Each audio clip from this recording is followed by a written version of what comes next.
Hoje vamos falar sobre o autor do texto bíblico e o seu intérprete, eu e você.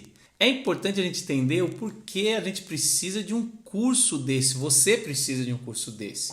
Uma pessoa bem intencionada poderia falar assim, não, por que a gente precisa de um curso de hermenêutica, de teologia? A gente não precisa nada disso, simplesmente leia a Bíblia, está tudo aqui e você vai entender para a sua vida. Não é bem assim, não é tão simples. A Bíblia foi escrita no intervalo de mais de 1500 anos, do primeiro ao último escritor. Mais de 40 escritores escreveram com 3 línguas diferentes, o hebraico, o aramaico e o grego koiné. Então você tem toda essa diversidade de tempo, cultura, língua e o que eles pensavam. Uns foram escritos por mulheres, outros por homens e outras culturas. Então são muitas coisas que não tem como a gente simplesmente chegar e ler, porque a distância, o abismo entre nós e eles é muito grande. Por outro lado, nós temos ferramentas de interpretação, nós temos estudos históricos e temos o Espírito Santo. Então a gente também pode chegar ao sentido do texto e a revelação de Deus para nós. Tudo que a gente vai trabalhar nesses 6 meses tem a ver com interpretação. Na palavra acadêmica significa hermenêutica. Da onde veio essa palavra?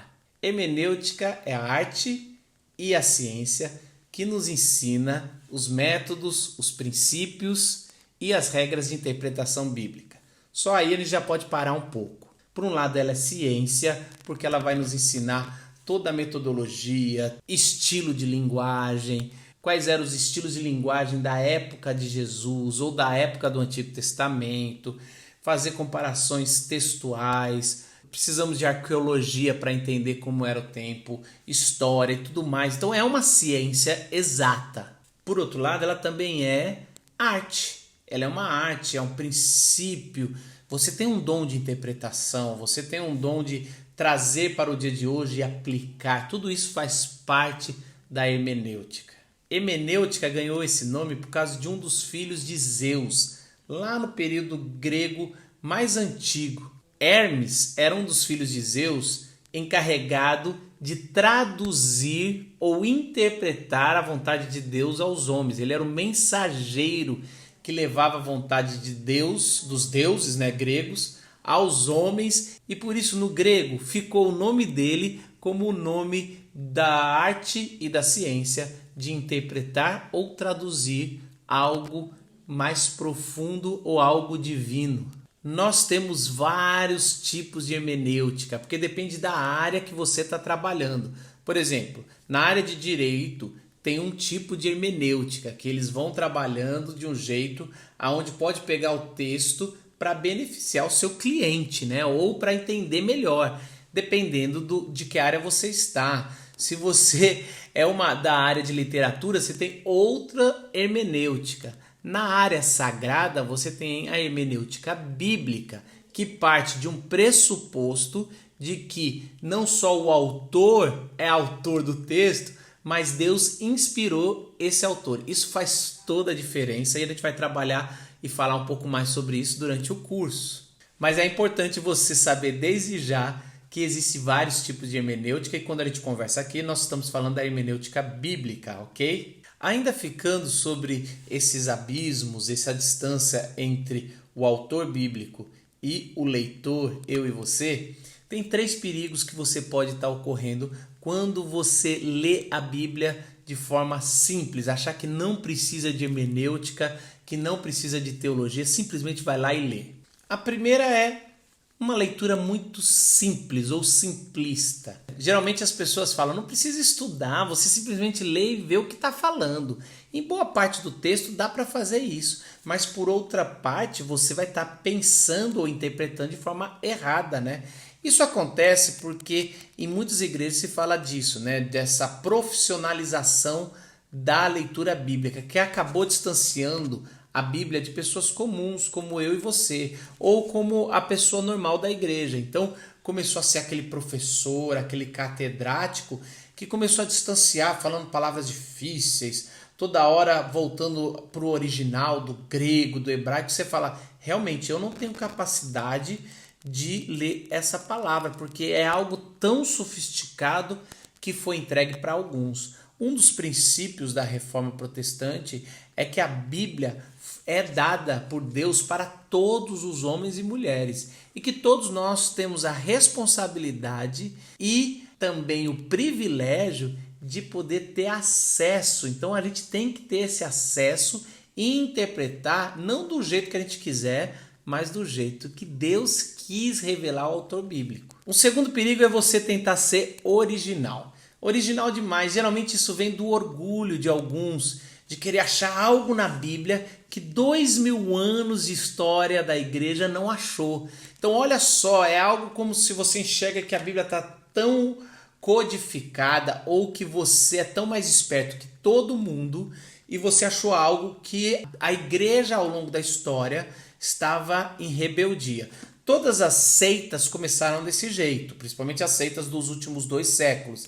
Elas acham que descobriu alguma coisa que ao longo da história não estava se vivendo na igreja e que por isso ela é extremamente do 1º século. Ela é a forma perfeita da igreja primitiva. Isso também é um grande erro que muitos cometem, de tentar ser original na interpretação do texto. Interpretar a Bíblia várias vezes é repetir o que tem se falado ao longo dos 2000 anos. E um terceiro erro é você acreditar que tem que ter uma leitura mais profunda do texto. Existem camadas de interpretação e a camada mais profunda é a que você tem que ter. Então esse já era um erro lá do 2º, 3º século, era de um conceito gnóstico, onde você tem alguns só que vão conseguir escavar numa espiritualidade elevada o que a Bíblia tem. Não é só um código a ser decifrado cientificamente, mas é um código espiritual. Só quem tem muita espiritualidade vai conseguir enxergar algumas coisas na Bíblia que outros não vão enxergar. Se você tomar esses 3 cuidados de ser muito simplista, simplesmente ler e já trazer para o dia de hoje, ou você tentar ser original na sua leitura, encontrar um sentido do texto que não foi encontrado antes, ou você também está com essa espiritualidade falsa de achar que talvez você é escolhido para encontrar algo mais profundo no texto, que estava codificado de alguma forma, mas que foi revelado para você no século 21, mas não foi para a igreja toda na história.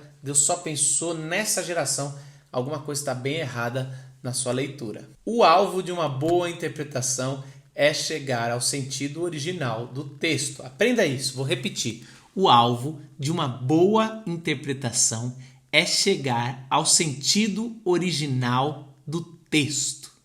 E para você chegar nesse sentido original do texto, geralmente existem 2 mundos que precisam se encontrar. O mundo do autor e o mundo do leitor. Deixa eu falar um pouco sobre as coisas que envolvem o mundo do autor bíblico. Eu já até lancei alguns vídeos aí para a turma falando disso, mas aqui é a hora de a gente se aprofundar nisso e você entender essa dimensão e essa distância que existe entre eles e a gente. Então, quando a gente fala sobre a cosmovisão do autor, geralmente a gente separa em 3 esferas que giram em torno do autor: contexto, cultura e língua. Nessas 3 esferas já tem uma distância muito grande do autor bíblico com a gente. Quando eu falo sobre o contexto do autor, tem a ver aonde ele está inserido, quais são os símbolos, né? Eu lembro de uma das lives que eu fiz com o biblista Vitor Fontana e ele vai falar muito sobre o que é essa hermenêutica, a regra do jogo, né? Essa formatação que a gente tem em torno da nossa linguagem, do nosso contexto, que é invisível, essa forma, esses valores linguísticos que já estão implícitos, que quando eu falo você já entende. Se eu falar homem azul, você vai pensar naqueles homenzinhos da propaganda da TIM. Se eu falar os amarelinhos dos Simpsons, você vai saber que uma família tinha um desenho sobre os Simpsons. Tudo isso já está implícito quando a gente começa a falar alguma coisa. Se eu estou falando que eu saí do interior de São Paulo e fui entrar na capital e demorei muito, você vai saber que eu estou me referindo ao trânsito, porque a maioria dos brasileiros sabem que na capital de São Paulo ou outras capitais tem muito trânsito. Então, são coisas que estão implícitas na nossa fala, mas que para um estrangeiro ou para alguém que daqui a 2000 anos for ler a gente, já não entende mais essa hermenêutica, esses valores de linguagem que estão em volta da nossa cultura. Então isso o autor tinha no seu contexto. Por exemplo, quando Mateus, o evangelista, fala em Mateus 5 que Jesus subiu ao monte e se assentou com seus discípulos, ali o ouvinte do primeiro século, o judeu, entende o contexto que Mateus está fazendo um paralelo com Moisés. Porque monte sempre tem um símbolo maior para o judeu quando ele ouve. É quase como algo, opa, tem algo diferente aí. Então, quando Mateus fala que Jesus subiu no monte, e quando você vai ver qual era o monte é pequenininho, nem é uma montanha como no Antigo Testamento. Mas Mateus quis colocar ali como um paralelo de quando Moisés subiu no monte para pegar os 10 mandamentos. Então, quando Mateus usa a palavra assentou, ali tem muito mais a ver como os juízes assentavam para resolver ou para passar um veredito. Então ali ele está como um legislador se assentando. Então tudo isso numa frase que para nós parecia tão simples. Ele subiu no monte, provavelmente, sei lá, a gente nem sobe mais em monte, né? A gente tem que entender o contexto do autor para que isso faça sentido para a gente. Mas além do contexto, nós temos que entender a cultura que estão vivendo. Na cultura do Antigo Testamento tem muita coisa difícil de entender. No Novo também. Você lembra que em Lucas 5, versículo 34, uma mulher que tem fluxo de sangue, tem uma menstruação contínua, por mais de 12 anos, passa no meio da multidão e toca em Jesus. Jesus para, os discípulos ficam incomodados por que Jesus parou, e Jesus pergunta para a multidão, quem me tocou? Não faz sentido nenhum isso, porque as pessoas estavam se apertando, tocando Jesus o tempo todo. E aí ele fala, mas alguém me tocou de forma especial. E essa mulher aparece, se joga no chão e clama falando que foi ela. Aí no versículo 34, Jesus fala o seguinte, filha, a tua fé te salvou. Vai em paz e fica livre do seu sofrimento. Salvou do quê? Salvou do fluxo de sangue? Por que ela estava com medo de estar ali? Por que ela se joga aos pés de Jesus tão exageradamente, falando, fui eu que te toquei? Parecia que ela fez um crime, ela só tocou em Jesus. O que ela fez? Se a gente não entender a cultura, o que está por trás disso tudo, a mulher quando tinha o seu período de menstruação, ela não podia sair na rua. Ela tinha que se guardar. Era muito sério isso. Ageu 2, 12 e 13 diz o seguinte, se alguém levar carne consagrada na borda de suas vestes e com elas tocar num pão ou em algo cozido ou em vinho ou em azeite ou em qualquer comida, isso ficará consagrado? Os sacerdotes responderam não. Em seguida perguntou Ageu, se alguém ficar impuro por tocar em um cadáver e depois tocar em alguma coisa, ela ficará impura? Sim, responderam os sacerdotes, ficará impura. O que quer dizer isso? Ageu está retomando algumas leis que diziam sobre se alguém tocar em sangue, o sangue representava algo muito forte na cultura judaica. Se alguém tocar em sangue, se alguém tocar em um cadáver, essa pessoa vai ficar impura. E existiam várias leis de purificação longas, de dias. Por isso que o sacerdote e o levita não toca e não ajuda aquele cara que na parábola, na descida de Jerusalém para Jericó, foi assaltado, deixado como morto. Lembra disso? Quem ajudou foi um samaritano que não tinha a mesma cultura. Se você não entende isso, você não entende por que da reação daquela mulher, porque ela poderia ser apedrejada se Jesus falasse do erro que ela cometeu cultural, para nós não faz sentido nenhum. Você não entende a parábola, você não entende muitas coisas por causa da cultura do autor do primeiro século. E uma outra distância da cosmovisão do autor é a língua que ele fala. Nesse caso que a gente vai trabalhar aqui, é o grego. O grego que é falado hoje na Grécia não é o mesmo grego, não se entende. Já ouvi falar de estudiosos que foram para a Grécia estudar o grego bíblico e as pessoas, às vezes de outro país, sabem muito mais o grego bíblico e sabem interpretar do que um grego de hoje tentando interpretar o grego antigo. Olha só que interessante esse distanciamento entre línguas. Em Romanos 13:14 diz o seguinte: nada disponhais para a carne, no tocante às suas concupiscências. Olha, a maioria de nós, principalmente aqui no Brasil ou de língua europeia, tende a pensar que carne é a mesma coisa que corpo e que por isso Paulo está falando de apetites físicos. Mas nesse texto, muito provavelmente não tem nada a ver com apetites físicos. Paulo está usando a palavra carne muito mais como um enfermo espiritual, como uma doença da nossa queda, o que às vezes ele coloca como natureza pecaminosa. Outras vezes Paulo vai falar a palavra mundo, e a palavra mundo tem várias traduções. Pode ser mundo, criação, pode ser mundo, a nossa terra, pode ser mundo, o mundo cósmico espiritual de alguma coisa, pode ser tantas formas de mundo que a gente realmente tem que ver o que está na língua, qual foi a palavra usada no original. Muitas vezes a palavra perdeu sentido ao longo dos 2000 anos. Por exemplo, a palavra cruz. Quando você lê a palavra cruz na Bíblia, a primeira tendência depois de anos de arte sacra é você pensar que é aquele pauzinho em pé cortado por um pau assim. Sendo que a cruz romana do primeiro século ou foi um T, então não tinha aquele pauzinho em cima, né? Ou foi um madeiro. Algumas das traduções é traduzida como crucificado em um madeiro. Então era de um jeito mais até econômico de se fazer a crucificação de um maldito, que era pendurar no madeiro. Então ele não era crucificado com braços abertos, ele era crucificado com as duas palmas juntas em cima. Mas a nossa tendência ao ler a palavra cruz é sempre pensar já na cruz que as pessoas têm como crucifixo, que aliás é outro absurdo que se dá diante de um abismo que a gente tem da Bíblia, né? Você pôr a cruz como um símbolo sagrado, como um símbolo religioso, sendo que a cruz era o maior símbolo de maldito, de maldição que se tinha no primeiro século. Sempre que você ouvir a palavra ou ler a palavra cruz no Novo Testamento, ali vem com a carga não de santidade, não de símbolo religioso, mas de maldito.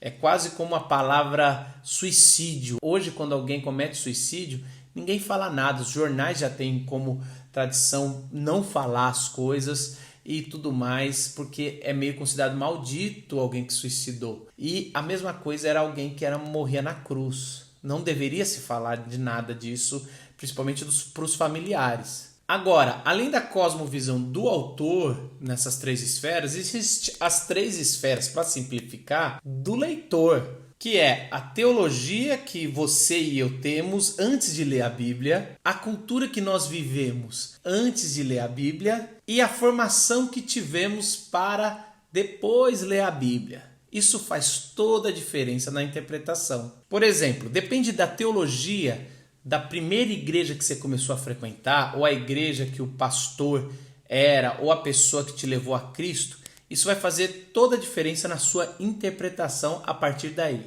Se você é pentecostal, se você é neopentecostal, se você é de igreja histórica, se você é adventista, se você é católico, tudo isso vai fazer a diferença do jeito que você vai olhar a interpretação das Escrituras. Quando a gente vai no texto famoso de João 3,16, porque Deus amou o mundo de tal maneira que deu seu Filho unigênito para todo aquele que nele crê não morra, mas tenha vida eterna. Para todo aquele que nele crê não morra, mas... Esse todo, se você é de uma igreja reformada, de uma igreja histórica, calvinista, você vai entender que esse todo tem a ver com a eleição de Jesus.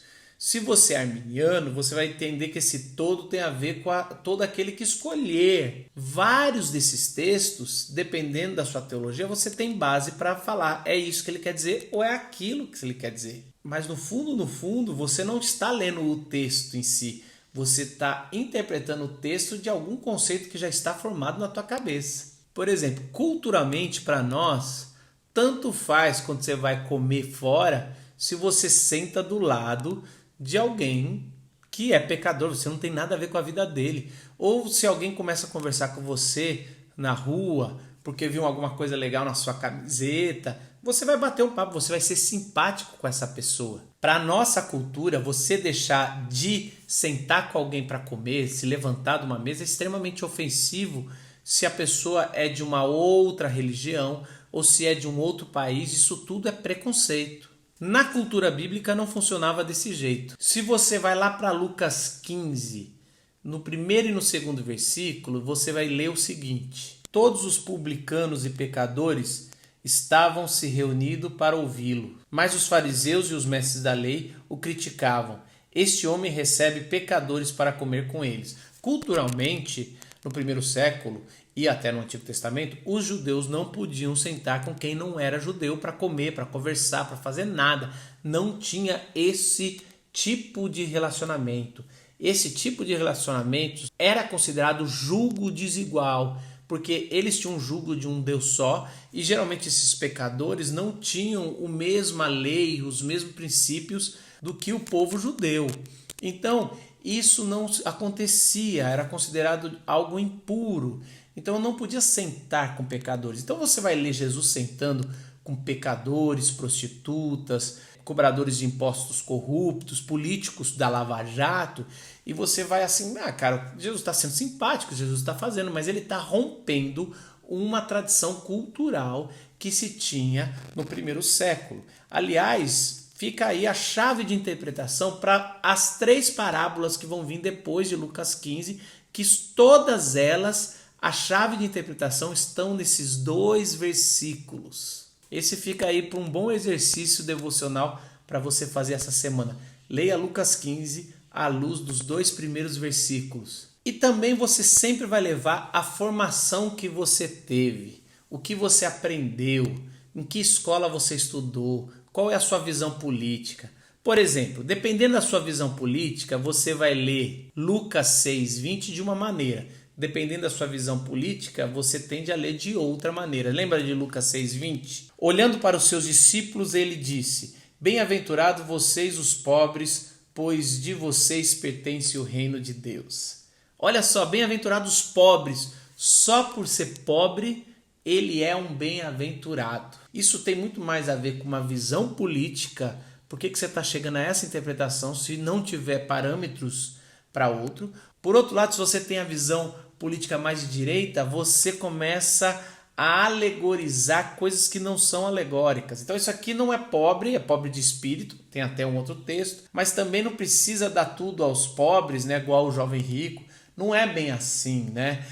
Ali era só um teste. Aí você começa a fazer outras formas de deturpar o texto por causa da sua formação. O Roy Zuck vai dizer que tem 6 abismos que nos separam. E aí, com isso, eu encerro o vídeo de hoje. O abismo do tempo cronológico, onde nós estamos tão distante, mais de 2000 anos, que isso mudou muitas coisas na humanidade e que a nossa tendência anacrônica, dar valores de hoje que não tinham naquela época, é gigantesca. Então esse é um abismo que abriu entre nós. O abismo do espaço geográfico. Isso também, só da gente não morar lá no Iraque, que era o antigo Israel, a Babilônia, ali no Egito e todo aquele espaço, só da gente não viver geograficamente aquilo, isso também já é um abismo. Olha só, eu tenho amigos que vão para Israel, nesses turismos que são bem questionáveis às vezes,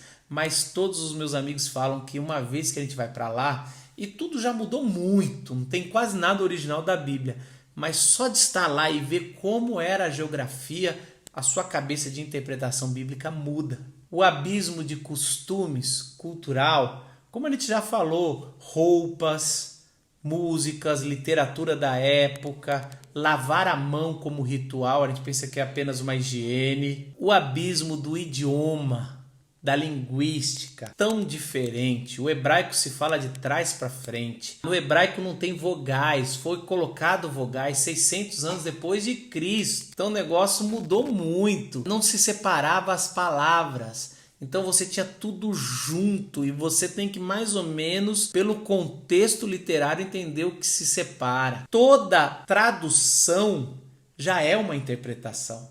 Então se você lê a Bíblia em português como eu, já tem uma interpretação ali. Pode ser pouca, mas já tem. O abismo da escrita literária, que é diferente da língua, que tem as linguagens literárias que hoje até já morreram, coisas que a gente não tem no costume nosso, como genealogia, como provérbios, ou a linguagem apocalíptica judaica. Tudo isso é tão distante do nosso tipo de fala. A gente já tem um novo estilo literário que é o estilo WhatsApp, Twitter. Tudo isso vai formatando o nosso jeito de falar e de colocar frases juntas. E naquela época tinha as suas ferramentas e os seus estilos. Isso é um abismo muito grande. E o abismo espiritual, sobrenatural, como Deus falava naquela época e como Deus fala hoje. Para nós temos algo muito diferente. A gente fica vendo o jeito que as igrejas se reúnem, o jeito que é feito louvor, o jeito que é feito oração, o jeito que é a formatação ali arquitetônica da igreja. Nada disso é da época de Jesus. Tudo isso já mudou muito, o nosso jeito de prestar culto, a nossa espiritualidade, tudo isso já mudou e vai mudar, e é um grande abismo para a gente entender como era a espiritualidade naquela época. Gente, deixa eu falar um negócio mais pertinho para vocês, não se assuste. Essa primeira aula é mais para você entender a importância desse curso que você decidiu fazer. A importância de a gente ver quão distante nós estamos do autor bíblico. Mas Deus é maravilhoso, Ele deu o seu Espírito Santo para nos iluminar quando a gente lê a Bíblia, e Deus deu ferramentas para a gente usar como princípios bíblicos, como regras de interpretação, entendendo o estilo que foi escrito de cada autor e podendo entender a intenção de Deus colocando esse texto nas Sagradas Escrituras. É possível entender na plenitude o que foi revelado no Novo Testamento. Você vai chegar lá e eu tenho certeza que a gente vai caminhar junto. Resumindo toda essa primeira aula, o mais importante é você entender que quando você pega o texto bíblico para ler, por trás dele tem um autor que tem a sua cultura que não é a mesma de você, que tem o seu estilo de linguagem que não é o mesmo que você é acostumado a ler, e que também tem a sua cultura, tudo mais, e a sua até religião, que é diferente às vezes da sua. E você entender que você não lê o texto de forma neutra, você sempre está carregando a sua formação, a sua cultura, a sua teologia e tudo mais. Tendo essa consciência, já partimos muito bem nessa primeira semana. Deus te abençoe, viu?